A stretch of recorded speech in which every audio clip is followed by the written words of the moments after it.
2025 board Hindi का एक viral model paper आज हम आप सभी के लिए फिर से लेकर आ चुके हैं, जो 2025 बोर्ड एग्जाम के लिए मोस्ट इम्पॉर्टेंट पेपर है। ये मॉडल पेपर आपके 2025 बोर्ड एग्जाम में सेम ऐसे ही 100% पूछा जाएगा। इसमें बताए गए एक एक इम्पॉर्टेंट क्वेश्चन आप लोगों को अभी से तैयार कर लेना है, क्योंकि एक वायरल मॉडल पेपर है जो हमारे क्लास 12 हिंदी के स्टूडेंट हैं। तो आज इस पेपर को पूरा मैं सोल्यूशन के साथ बताने वाले हैं। जिन भी स्टूडेंट को 2025 बोर्ड एग्जाम में हिंदी का पेपर देना है, आज की इस वीडियो को कंप्लीट देखेंगे, क्योंकि जिनको भी 95% हिंदी में स्कोर करना है तो आज की इस वीडियो को देखिए और वीडियो को लाइक और चैनल पर नए तो सब्सक्राइब कर ही चलिएगा। तो चलिए देखते हैं 2025 हिंदी का ये पेपर है। पेपर कोड भी आप देख सकते हैं 247 FE पेपर कोड है, 238 ये भी कोड है। पूर्णांक आपका 100 मार्क्स का है। हिंदी का पेपर है तो 100 मार्क्स का रहेगा। समय 3 घंटा 15 मिनट दिया जाता है और इस प्रश्न पत्र में 2 खंड हैं, खंड का और खंड खा आपको मिलेगा, चूँकि 50-50 नंबर आपको दिलाकर जाएगा, ठीक है। और 10 बहुविकल्पीय प्रश्न होते हैं। तो चलिए उन बहुविकल्पीय प्रश्नों को सॉल्व कर लेते हैं। प्रश्नोत्तर नंबर का पहला क्वेश्चन देख सकते हैं क्या पूछा गया है। भारतेंदु युग के लेखक कौन है? इन चारों में से आपको बताना है भैया भारतेंदु युग के लेखक कौन हो जाएंगे। तो इनमें से ए पर टिक लगाइएगा, प्रताप नारायण मिश्र जी हैं, ये भारतेंदु युग के लेखक हैं, ठीक है। अगला क्वेश्चन देख लेते हैं खा नंबर। यहाँ पर देखिए साहित्य संदेश की पत्रिका संपादक है, जो साहित्य संदेश पत्रिका है ये संपादक हैं कौन है? हरीशचंद्र जी, लाला श्रीनिवास दास, महावीर प्रसाद द्विवेदी, गुलाब राय चाचा। यहाँ पर गुलाब राय होना चाहिए, तो खा नंबर का डी आपका हो जाएगा, जो कि गुलाब राय हो जाएंगे इसकी राइट आंसर, ठीक है। अगला क्वेश्चन देख लेते हैं गा नंबर। निम्नलिखित में से किसे ललित निबंधकार माना जाता है? यानी किन्हें भैया ललित निबंधकार माना जाता है बताइएगा। तो इनमें से सी राइट आंसर हो जाएंगे, कुबेर नाथ राय हो जाएंगे गा नंबर का राइट आंसर। अगला क्वेश्चन देख लेते हैं। देखिए 10 बहुविकल्पीय प्रश्न होता है, जो कि 5 गद्य से और 5 पद्य से आपके बोर्ड एग्जाम में पूछे जाते हैं, ठीक है। अगला क्वेश्चन है घा नंबर। यहाँ पर देखिए संस्कृत के 4 अध्याय के रचनाकार कौन है? ये आप लोगों को बताना है कि भैया ये संस्कृत के 4 अध्याय के रचनाकार हैं, ठीक है। तो 4 ऑप्शन दिए हुए हैं आपकी स्क्रीन पर देख सकते हैं। इनमें से रामधारी सिंह दिनकर जी हो जाएंगे राइट आंसर, ठीक है, जो कि आपका घ नंबर का राइट आंसर है। अगला क्वेश्चन देख लेते हैं। अगला नंबर क्वेश्चन है कि हिंदी की पहली आत्मकथा कौन सी है? तो भैया जो हिंदी की पहली आत्मकथा है ये आपका ये वाला हो जाएगा, अर्धकथा बनारसी दास जैन कीर्ति, जो कि इसके राइट आंसर हो जाएगा, ठीक है। चलिए देख लेते हैं अगला क्वेश्चन, जो कि अब आपका पद्य से क्वेश्चन आएगा। कौन से पद्य क्वेश्चन आएंगे? जो कि प्रश्नोत्तर नंबर आप देख सकते हैं यहाँ पर 2 होना चाहिए, ठीक है। प्रश्नोत्तर नंबर 2 का क्वेश्चन है कि भक्ति काल की रचना है। तो इनमें से कौन सी भक्ति काल की रचना है? आपका विनय पत्रिका जो हो जाएगी स्टूडेंट, जो कि तुलसीदास ने शायद लिखा है विनय पत्रिका को। आप लोग कमेंट में बताइएगा मैं सही हूँ या नहीं हूँ, ठीक है। एक नंबर आपके लिए काफ़ी ज़्यादा इंपॉर्टेंट है। खा नंबर देखिए सुमित्रानंदन पंत की रचना कौन सी हो जाएगी? तो भैया जो सुमित्रानंदन पंत की रचना है वो पल्लव हो जाएगी, ठीक है। सुमित्रानंदन पंत की ये रचना पल्लव है, ठीक है। अगला क्वेश्चन देख लीजिए गा नंबर कि छायावादोत्तर। देखिए छायावादोत्तर काल की पत्रिका है, कौन सी है? सरस्वती, प्रताप, विशाल भारत या कादम्बिनी, जो कि कादम्बिनी सुमित्रानंदन पंत की रचना आप लोगों को पता ही होगा। तो इनमें से जो राइट आंसर हो जाएगा वो आपका कादम्बिनी हो जाएगा, जो कि छायावादोत्तर काल की पत्रिका है। अगला क्वेश्चन देखिए यहाँ पर घा नंबर क्वेश्चन पूछा गया है कि नई कविता काव्य संकलन के संपादक हैं। तो भैया जो नई कविता काव्य संकलन के संपादक हैं ये आपके हो जाएंगे वी वाले ऑप्शन में, डॉक्टर जगदीश गुप्त और राम स्वरूप चतुर्वेदी इसके राइट आंसर हो जाएंगे, ठीक है। अगला क्वेश्चन देख लेते हैं। अगला नंबर यहाँ पर पूछा गया है कि केदारनाथ अग्रवाल किस काव्य धारा के कवि हैं? तो भैया जो केदारनाथ अग्रवाल हैं यहाँ पर प्रगतिवादी होना चाहिए, प्रगतिवाद होना चाहिए, ठीक है। यहाँ पर प्रयोगवाद प्रगतिवादी, ठीक है, प्रगतिवादी होना चाहिए, जो कि यहाँ पर राइट आंसर हो जाएगा। तो अगला नंबर का भी ऑप्शन आपका बिल्कुल करेक्ट आंसर हो जाएगा, ठीक है। अब यहाँ पर देखिए प्रश्नोत्तर नंबर 3 पूछा गया है और स्टूडेंट 2025 में सेम ऐसे ही पेपर आएगा और इसमें जो बताए गए क्वेश्चन हैं बोर्ड एग्जाम में देखने को मिल जाएगा, ठीक है। 3 नंबर जो क्वेश्चन पूछा गया है यहाँ पर देखिए बारीकी से कि निम्नलिखित गद्यांश का संदर्भ देते हुए किसी एक प्रश्न का उत्तर लिखिए, ठीक है। तो यहाँ पर देख सकते हैं 5 प्रश्न दिए हुए हैं, ठीक है। ये देखिए 5 प्रश्न दिए हुए हैं और इन्हीं पांचों का हमें उत्तर देना है। ठीक है, पांचों प्रश्न का उत्तर देंगे। 2 नंबर एक प्रश्न के लिए दिया जाएगा। मान लीजिए कि ये प्रश्न हमने कंप्लीट कर दिया, इस प्रश्न का उत्तर दे दिया तो हमें एग्जामिनर 2 नंबर दे देगा। तो टोटल 5 क्वेश्चन है तो 10 नंबर हमारा कंफर्म है। अथवा करके क्वेश्चन दिया हुआ है। ठीक है, इनमें से मान लीजिए कि ये वाला आपको गद्यांश नहीं समझ में आ रहा, ठीक है, तो आप ये वाला कर लीजिएगा। ठीक है, जो कि निंदा रस से लिया गया है। अब देखिए पहला क्वेश्चन क्या पूछा गया है, जैसे कि यहाँ पर पहला क्वेश्चन पूछा गया है कि उपयुक्त गद्यांश के पाठ और उसके लेखक का नाम लिखिए। तो भैया हमने गद्यांश को पढ़ा होगा तो हमें पाठ और लेखक का नाम पता होगा, नहीं पढ़ा है फिर भी आपको पता चल जाएगा इस गद्यांश को पढ़ने के तत्पश्चात। जैसा कि यहाँ पर देख सकते हैं लिखा है कि अशोक की नहीं बल्कि उसके अधिष्ठा कंदर्प देवता की होती है। तो भैया अब आपको चैप्टर का नाम पता चल गया, अशोक का फूल। ये छोटे छोटे क्ल्यू हैं जो आपको बोर्ड एग्जाम में काफ़ी अच्छा स्कोर दिला सकते हैं। अशोक के फूल, अब आपको लेखक का भी नाम पता होगा, डॉक्टर हजारी प्रसाद द्विवेदी। तो आपका भैया 2 नंबर कंप्लीट हो जाता है। अब यहाँ पर ये बचे जो आपके 4 क्वेश्चन हैं, इसका आंसर आपको इन्हीं में मिल जाएगा। ये गद्यांश में आपको देखने को मिल जाएगा। मैंने काफ़ी सारे जो मॉडल पेपर बनाए हैं, वीडियो बनाए हैं, उसमें मैंने बारीकी से आप लोगों को समझाया है कि गद्यांश को कैसे हल किया जाता है। तो आपके बोर्ड एग्जाम में 2 गद्यांश पूछे जाते हैं जो कि अथवा करके होते हैं। अशोक के चैप्टर से पूछा गया पहला गद्यांश है और दूसरा जो आपका गद्यांश पूछा गया है वो निंदा रस, जो कि हरिशंकर परसाई जी इसके रचनाकार माने जाते हैं या हैं। ठीक है, सेम क्वेश्चन इसमें भी 5 क्वेश्चन पूछे जाएंगे। ठीक है, और प्रत्येक प्रश्न के लिए 2 नंबर दिया जाएगा। कैसे आपको कॉपी में लिखना है, ठीक है, और कैसे आपको क्वेश्चंस को हल करना है, मैंने काफ़ी बारीकी से हर एक मॉडल पेपर में बनाया है। कौन कौन से चैप्टर के आपके बोर्ड एग्जाम में गद्यांश पूछे जाएंगे ये भी मैं बताना चाहूँगा आप लोगों को। आपका सबसे फर्स्ट वासुदेव शरण अग्रवाल जी का, जो कि राष्ट्र का स्वरूप है, इससे गद्यांश आपको कंप्लीट कर लेना है, पूरे गद्यांश को पढ़ लेना है। दूसरा अशोक के फूल और तीसरा हरिशंकर परसाई जी का, ये तैयार कर लीजिएगा क्योंकि 100% आपके बोर्ड एग्जाम में चांस हैं आने के लिए। अब हम देखते हैं चौथा नंबर क्वेश्चन। यहाँ पर देखिए चौथा नंबर क्वेश्चन है कि पद्यांश पर आधारित निम्नलिखित प्रश्नों का उत्तर दीजिए। सेम प्रोसेस यहीं पर है, बस वो लेखक का था, ये कवि का माना जाएगा। ठीक है, प्रत्येक प्रश्न के लिए 2 नंबर दिया जाएगा। 5 क्वेश्चन इसमें भी होते हैं, यहाँ पर आप स्क्रीन पर देख सकते हैं, ये कवि का है। अब यहाँ पर देखिए जैसे कि यह है निकास कमंडल ते उमंड नवमंडल खंडति धार ढाई धार अपार वेग सो वायु विखंडत। तो ये हमारा एक प्रकार से पद्यांश दिया हुआ है। इसमें भी आपका अथवा लगकर बाबू क्वेश्चन पूछे गए हैं। ठीक है, अथवा करके हैं, मान लीजिए ये कर लीजिए, जो बीती विभागरी जावरी अंबर पनगढ़ में डुबो रही तारागढ़ उषा नगरी खग कुल कुल कुल सब बोल रहा कृषि का अंचल डोल रहा लो ये लतिका भी भर लाई और मधुमुकुल रग गागरी। तो ये हमारा एक प्रकार से पद्यांश दिया हुआ, दोनों में से किसी एक को करना है। सेम प्रोसेस है, वहाँ पर कवि का पूछा गया था, यहाँ पर कवि का, वहाँ पर लेखक का। तो आपको चैप्टर का नाम, देखिए चैप्टर का नाम आपको बताना पड़ेगा कि किस चैप्टर से लिया गया है, उसके कवि कौन है। और दूसरा रेखांकित अंश की व्याख्या, ये जो लाइनें खींची हुई है ना, इन्हीं की मेरा यानी इन्हीं का अर्थ बताना है आपको बोर्ड एग्जाम में। तो 2 प्रश्न आपका कंपलसरी होता है, चाहे आपका गद्यांश हो या पद्यांश हो, दोनों में पूछे जाएंगे। अब हम बात कर लेते हैं कि पद्यांश किस चैप्टर के इंपॉर्टेंट है। आपका पद्यांश एक हो गया आपका, जो कि ये जो लिया गया है निकास का मंडल वाला गंगा अवतरण, ठीक है, जो कि जगन्नाथ दास रत्नाकर जी इसके कवि हैं। और दूसरा जो हमारा है बीती विभागरी जागरी, आप लोगों को पता होगा जयशंकर प्रसाद जी का ये गीत है। ठीक है, जयशंकर प्रसाद जी का ये गीत है, जो शीर्षक है पाठ से लिया गया है, ये हिंदी का। अब देखिए बात करूं तो मैं कौन कौन से पद्यांश इंपॉर्टेंट है। एक आपका हो गया भारतेंद्र हरिश्चंद्र जी का, जो कि यमुना छवि। दूसरा गंगा अवतरण।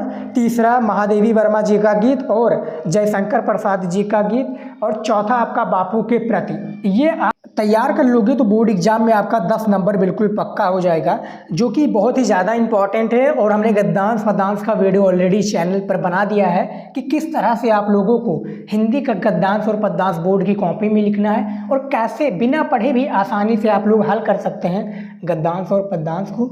आप लोग वीडियो जाकर चैनल पर देख लीजिए। ठीक है, अब चलिए बढ़ते हैं अगले क्वेश्चन की ओर। गले में थोड़ी खराबी है स्टूडेंट, तो प्लीज़ इसको इग्नोर कीजिएगा आप लोग। 5 नंबर क्वेश्चन देखिए यहाँ पर क्या पूछा गया है कि निम्नलिखित में से 5 नंबर का नंबर क्वेश्चन है कि निम्नलिखित में से किसी एक लेखक का जीवन परिचय देते हुए उनकी रचनाओं का उल्लेख कीजिए। ठीक है, आपको जीवन परिचय देते हुए उनकी जो रचनाएं हैं महत्वपूर्ण, उनके बारे में आप लोगों को बात करना है और उसको कॉपी में लिखना है। 80 शब्दों में एक जीवन परिचय को लिखा जाता है। ठीक है, सबसे पहले है कन्हैयालाल मिश्र प्रभाकर जी, दूसरे आपके हजारी प्रसाद आपके हो जाएंगे प्रोफेसर जी सुंदर रेड्डी, और चौथे हैं डॉक्टर APJ अब्दुल कलाम। ये 4 जीवन परिचय आपके इस बार बोर्ड एग्जाम के लिए इंपॉर्टेंट है, जो कि लेखक का जीवन परिचय है। इन चारों जीवन परिचय को आप लोगों को तैयार कर लेना है यदि आप लोगों को भी 5 नंबर बोर्ड एग्जाम में पाना है तो। ठीक है, अभी से इन चारों जीवन परिचय को आप लोग तैयार कर लीजिए। उसके बाद में देखिए खा नंबर क्वेश्चन क्या पूछा गया है, देखिए कि निम्नलिखित में से किसी एक कवि का जीवन परिचय देते हुए उनकी रचनाओं का उल्लेख करें। ठीक है, यहाँ पर 5 नंबर का ये भी जीवन परिचय है, ये कवि का जीवन परिचय है। कौन कौन से कवि इंपॉर्टेंट हैं? सुमित्रानंदन पंत जी, रामधारी सिंह दिनकर और जगन्नाथ दास रत्नाकर जी। ये तीनों जीवन परिचय को आप लोग तैयार कर लीजिए, कवि की श्रेणी में आते हैं और 5 नंबर बाबू आप लोगों को दिलाकर जाएंगे। ठीक है, तो 100% आएगा, तैयार कर लीजिएगा। उसके बाद में देखिए 6 नंबर आपका क्वेश्चन क्या पूछा गया है, 6 नंबर क्वेश्चन कि कहानी तत्वों के आधार पर पंचलाइट अथवा बहादुर कहानी की समीक्षा कीजिए, यानी व्याख्या आपको करना है पूरा। ठीक है, इसका सारांश बताना है। 5 नंबर का क्वेश्चन है, अधिकतम शब्द सीमा 80 शब्दों में लिखना है। यहाँ पर भी अथवा दिया हुआ है, चाहे आप ये वाला कर लीजिएगा। कर्मनाशा की हार के प्रमुख पात्र का चरित्र चित्रण कीजिए। ठीक है, तो यहाँ पर भी बहादुर कहानी में अथवा दिया है, चाहे बहादुर कहानी का कीजिए या पंचलाइट का या कर्मनाशा की हार, पर तीनों में से किसी एक को आप चुनकर उसका आप अर्थ बता दीजिए। जो क्वेश्चन पूछा गया है 5 नंबर मिल जाएगा, इसका भी वीडियो आपको चैनल पर मिल जाएगा। 7 नंबर क्वेश्चन है कि स्वपठित खंड काव्य के आधार पर प्रश्न का उत्तर दीजिए। ठीक है, तो स्वपठित जो खंड काव्य है इसके आधार पर आपको प्रश्न का उत्तर देना है। हमारे यहाँ पर जो चलता है त्यागपति खंड काव्य है। आपके डिस्ट्रिक्ट में कौन सा खंड काव्य चलता है कमेंट में ज़रूर बताइए, और उस पर भी मैंने वीडियो ऑलरेडी अपने चैनल पर बना रखा है। ठीक है, तो जाकर वीडियो ज़रूर देख लीजिएगा। अब हम चलिए देख लेते हैं खंड खा का। देखिए खंड खा का भी हम देख लेते हैं, जो कि 8 नंबर क्वेश्चन दिया हुआ है। 8 नंबर का नंबर क्वेश्चन है कि निम्नलिखित संस्कृत गद्यांश का संदर्भ सहित हिंदी में अनुवाद कीजिए। ठीक है, आपको संदर्भ सहित हिंदी में अनुवाद करना है। 7 नंबर का आपका संस्कृत का गद्यांश दिया जाता है। यहाँ पर भी भैया अथवा लगकर होता है, जिस तरह से आपका हिंदी गद्य पद्य होता है वहाँ पर 10 क्वेश्चन दिए जाते हैं, 5 प्रश्न होते हैं। ठीक है, यहाँ पर सिर्फ 2 ही क्वेश्चन पूछे गए हैं और वो भी 7 नंबर का है। 5 नंबर आपको जब आप उसका अर्थ बताएंगे, अनुवाद करेंगे, ठीक है, तब 5 नंबर, और 2 नंबर दिया जाएगा आपको संदर्भ लिखने के लिए। ठीक है, तो मैंने भी इस पर वीडियो बनाया है, कैसे अनुवाद करना है, कैसे संस्कृत का संदर्भ लिखना है। वीडियो बाबू आपको चैनल पर मिल जाएगा। ठीक है, अब देखिए बात कर लेते हैं कि संस्कृत का ये जो गद्यांश है किससे लिया गया है। तो जातक कथा से लिया गया ये आपका संस्कृत का गद्यांश है। ठीक है, संस्कृत का गद्यांश। नीचे वाला महामना मालवीय, जैसा कि नाम से ही पता चल रहा है, महामना विद्वान वक्ता धार्मिक नेता पटु पत्रकारिचारिता परमस्य सर्वोच्च गुण। ठीक है, ये जो लिया गया है आपका लिया गया है संस्कृत के गद्यांश, जो कि महामना मालवीय चैप्टर से आपका लिया गया है। ठीक है, दोनों में से करना है आपको, अनुवाद इसका करना है और इसका हिंदी में व्याख्या करना है, मतलब इसका संदर्भ लिखना है। ठीक है,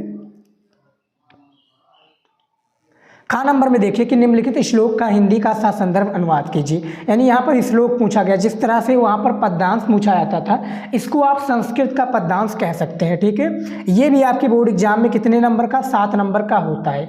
2 ये भी दिए हुए थे, दोनों में से किसी एक को आपको चुनकर लिखना पड़ता है। जैसा कि ये जो लिखा है प्रजाना विद्या धानम रक्षार्ध फिर वर्णदापी, तो ये निपुत दिलीप से लिया गया है। ठीक है, जो आपका निपत दिलीप है आपका चैप्टर, उस संस्कृत से लिया गया है। ठीक है, उसके बाद में जो नीचे अथवा करके ये वाला दिया हुआ है, ये आपका लिया गया है दूत वाक्यम से। ठीक है, तो जो नया हमारा दूत वाक्यम ऐड हुआ है उससे लिया गया है। सेम प्रोसेस करना होता है। इसमें थोड़ा बड़ा आपका दिया हुआ है संस्कृत का गद्यांश, इसमें श्लोक थोड़ा छोटा होता है, इसका अर्थ भी यानी जो अनुवाद करना होता है, ठीक है, ये भी थोड़ा छोटे में करना होता है। कि 9 नंबर क्वेश्चन क्या पूछा गया है, यहाँ पर देखिए 9 नंबर क्वेश्चन पूछा गया है कि निम्नलिखित में से किन्हीं दो का संस्कृत में उत्तर दीजिए। तो इन चारों क्वेश्चंस में से किन्हीं दो प्रश्न का आपको संस्कृत में उत्तर दे देना है। प्रत्येक प्रश्न के लिए 2 नंबर दिया जाएगा।